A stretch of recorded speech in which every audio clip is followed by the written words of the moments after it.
Welcome to EcoCard Solution. This video will cover on the expense claim.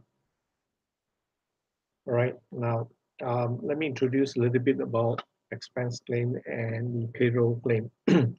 Expense claims basically claims that you do not you may have weekly claims or bi-weekly claims. Um, And your payroll claims is basically claims that affects your EPF that you need to be accounted for in the EPF. You need a PCB computation. Those are the claims that you need to be accounted for, right? And that will be the payroll. Basically, it will be reflected in your payroll, right? Whereas the expense does not affect the payroll. Okay, so that's the difference between the two, right? For example, your telephone bill claim or petrol claim, a transportation claim, they are not considered as remuneration of the staff, okay, or salary for the staff. So therefore, it is not accounted in the PCB, and sometimes you want to pay in advance, or you have a different payment schedule. That's when you use the expense claims, okay. Whereas for payroll, you have a fixed monthly payroll, okay, that you have to pay on a monthly basis, okay. That's the difference between the expense and the payroll. So to access the payroll, you click on the payroll menu. To access the expense, then you click on the expenses.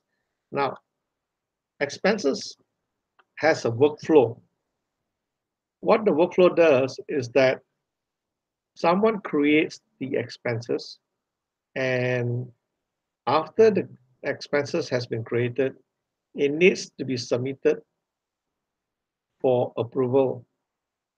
Once it's submitted for approval, then somebody or the boss, in this case, will likely approve the claim. Once it's approved, journal entries will be created, okay, for you. Now, so there's a three-step. Basically, first step is to create, which is in here, prepare, and in here, as you can see, it is we have three cases, and if I want to approve, okay, the status is draft, okay. If I want to approve it, you see that I have a choice request approval here, okay.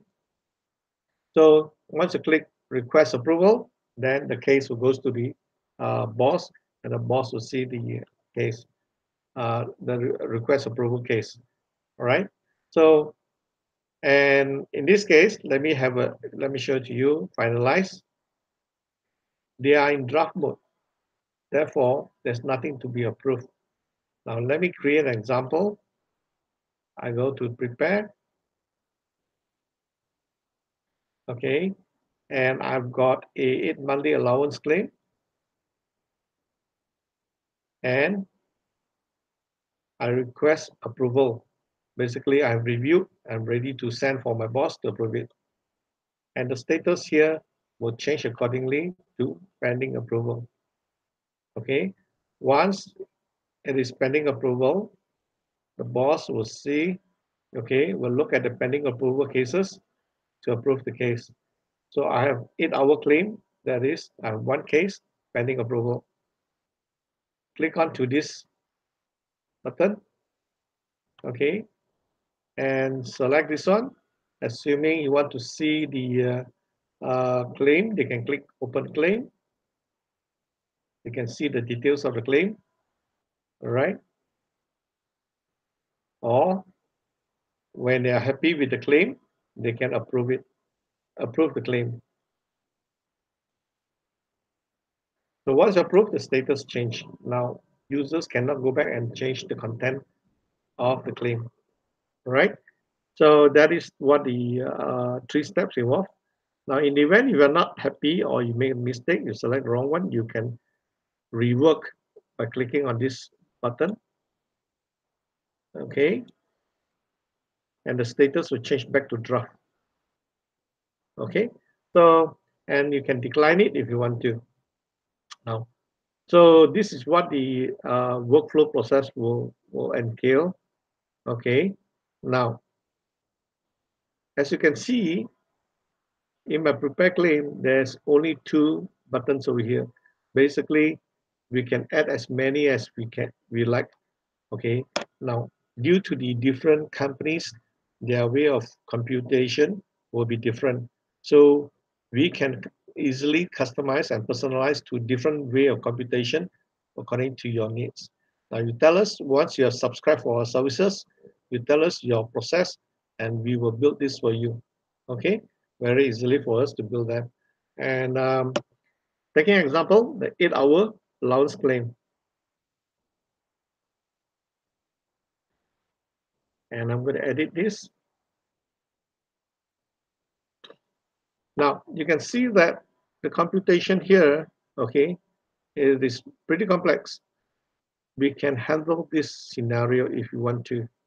Okay, outstation allowance, OT claim, okay, and also your OT rate. You want to have a different rate. You want to calculate what time to what time, working hours. System will automatically calculate for you. All right.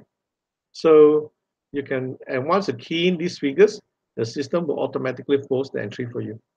All right. So yeah. Now you can see there's $60 over here, only $60 because this is the journal entry we want to post to. Now the OT amount, this figure will be used in another form, okay, which I'll explain in the other video, right? So depending on how you want to use the system, this is one of our customer case, right? Um, the requirements is pretty complex and we are able to handle that. They do not want to include the OT claim in the expense, rather they want to include the OT claim in the payroll, okay? So they want to account the OT amount in the payroll process, but they don't want to key in two places. They only want to key in one places, that is the expense claim, right? So once they key in the expense claim, this figure will go into the payslip, right? So this is one of the scenario that we are able to handle. You can have as many different scenario, okay? We are able to handle them. All you have to do is let us know, okay, your process. We will guide you how to do it. We'll guide you. You let us know, okay. We will help you to implement those processes. All right, okay. And this will help you cut down your data entry and your preparation work. Now, this is the end of the. Okay, now, let me touch a little bit, elaborate a little bit more on this part. The dashboard basically shows you a list of the period, the status, how many of them under this status for this 8-hour claim is outstanding. All right. This will give you a summary overview of your claims, right? So that you can focus on the respective processes to work on. Okay. So that will be end of this video.